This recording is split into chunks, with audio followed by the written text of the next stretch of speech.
এ কি, কে তুমি? আমার মা খুব অসুস্থ, তাই কাজে আসতে পারবে না। এই কয়েকদিন আমি আপনাদের বাড়ি কাজ করব। তুমি সব কাজ পারো তো?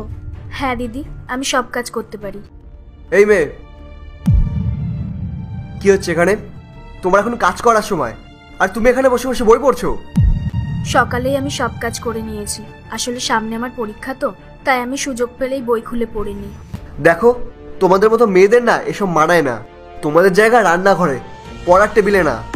সকালে সব কাজ করে নিয়েছে, আর একটা মেয়ে যদি পড়াশোনা করতে চায় এতে সমস্যার কি আছে? করো না।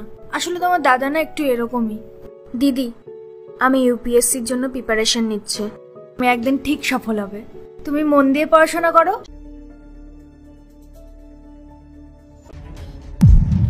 এই মেয়েটা রোজ রাতে কাজ শেষ করে বাড়ি না গিয়ে কোথায় যায়? যাই তো, গিয়ে দেখে আসি।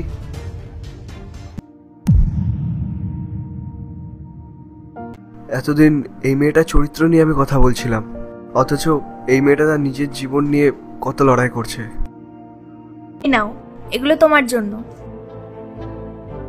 সত্যি দিদি, তুমি এই বইগুলো আমার জন্য কিনেছো? হ্যাঁ, এই বইগুলো তোমার জন্যই। ক্যা, তুমি? হ্যাঁ দিদি, আমি ইউপিএসসি পাশ করেছি। এখন আমি ডিস্ট্রিক্ট ম্যাজিস্ট্রেট।